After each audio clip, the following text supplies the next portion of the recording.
रख हौसला, वह दौर भी आएगा, मेहनत रंग लाएंगी, आसमान बौना हो जाएगा। लिख देना कामयाबी की एक नई इबारत तुम, आपके सामने तो यह जहां भी झुक जाएगा, ये जहां भी झुक जाएगा।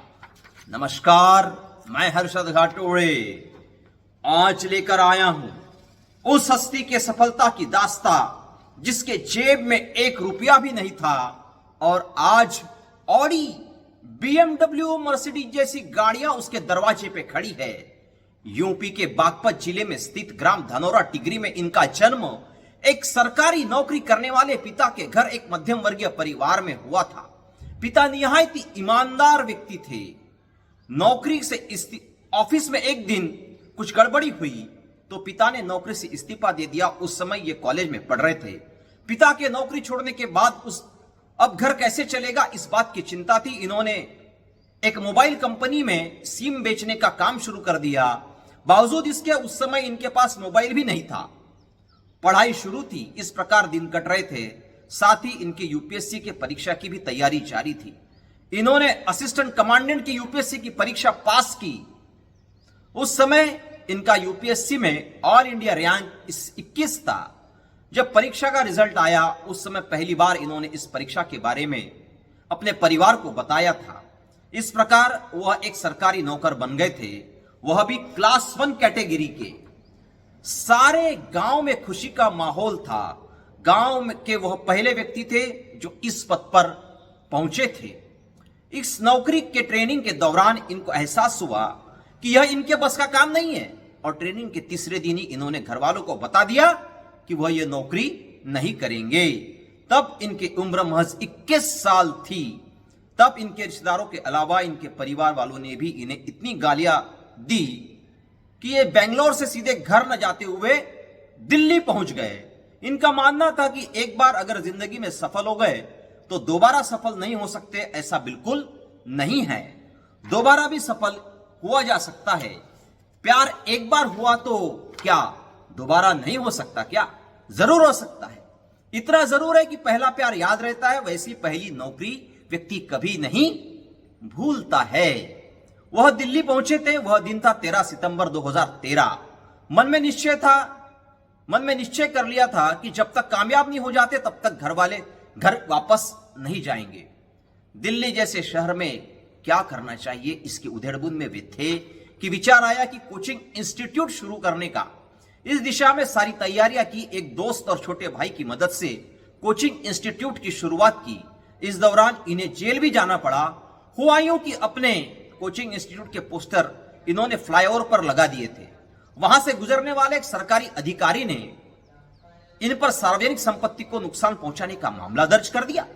कोर्ट का समन आया और जज ने इन पर 10,000 रुपए का जुर्माना लगा दिया। पैसे तो थे नहीं, इसलिए इन्होंने जज साहब के सामने पैसे भरने में असमर्थता दर्शाई। तो जज ने जुर्माने की रकम कम करके 5,000 कर दी, परंतु वह भी नहीं थे। फिर जज साहब ने रकम 2,000 कर दी, वह भी नहीं थे। फिर जज ने कहा कि 2 घंटे जेल में रहो। इस प्रकार ये पहुंच गए जेल में। जेल से बाहर आने पर फिर सोचा कि इंस्टीट्यूट का प्रचार कैसे करें। घर घर जाकर पॉम्पलेट्स बांटे, कंसल्टेंसी की और इस प्रकार आखिरकार इनका फिजिकली कोचिंग इंस्टीट्यूट शुरू हो गया। कुछ बच्चे आए, दूसरे दिन से बैच शुरू हुई। रात को निश्चिंत होकर सुकून के साथ सो गए थे। दूसरे दिन बैच शुरू करनी थी, रात को सुकून के साथ सो गए। सुबह उठे तो देखा कि इनका लैपटॉप, मोबाइल और वॉलेट नहीं है, जो चोरी हो गए थे। तब पहली बार और आखिरी बार ये खूब रोए।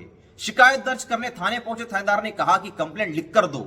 लिखने के लिए कागज मांगने पर उसने कह दिया नहीं है। तो ये पास के ही एक जेरोक्स वाले के पास पहुंचे। उसने कागज मांगा तो उसने इनसे 1 रुपया मांग लिया।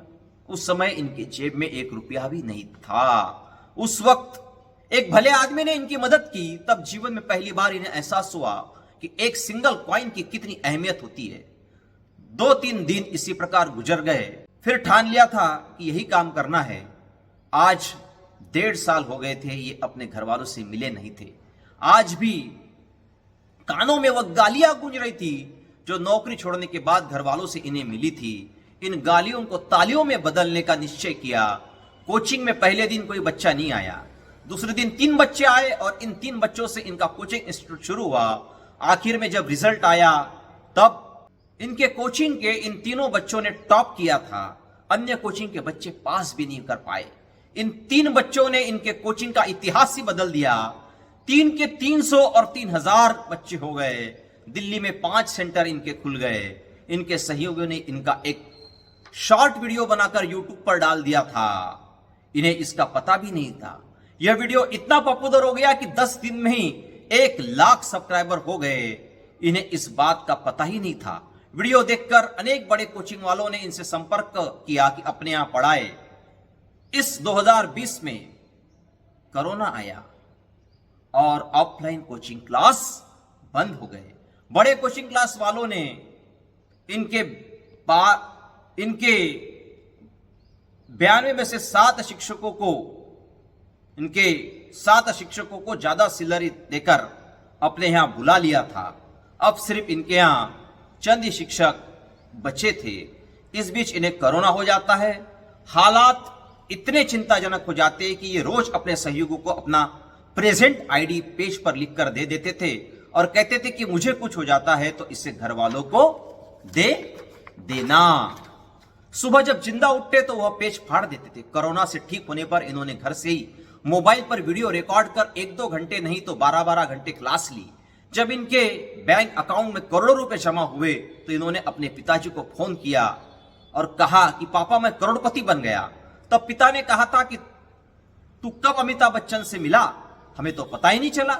आज इनके पास इनके सपनों की गाड़ियां आ गई है, ऑडी, BMW, मर्सिडीज। जी हां, मैं बात कर रहा हूं कोचिंग इंस्टीट्यूट अध्ययन मंत्रा के फाउंडर रोहित वैधवन की। अध्ययन मंत्रा आज दिल्ली में किसी नाम का मोहताज नहीं है।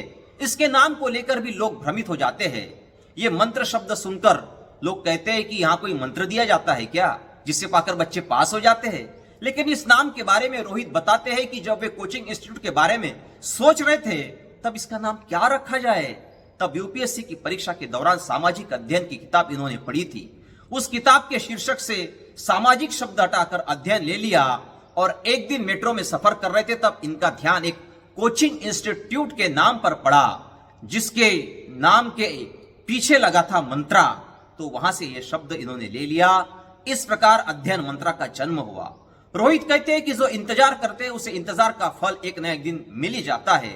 जिंदगी में फैसलों पर अड़िग रहे, दुनिया भली गालियां दे, अपने प्रश्न पर क्वेश्चन मार्क नहीं लगाना चाहिए।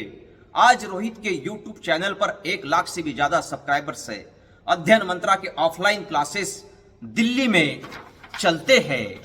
रोहित के लिए मैं बस इतना ही कहना चाहूंगा कि ये आसमां छीन गया तो क्या नया ढूंढ लेंगे। हम वह परिंदे नहीं जो उड़ना छोड़ देंगे, हम वह परिंदे नहीं जो उड़ना छोड़ देंगे। तो यह थी रोहित की कहानी, हर्षद की जुबानी।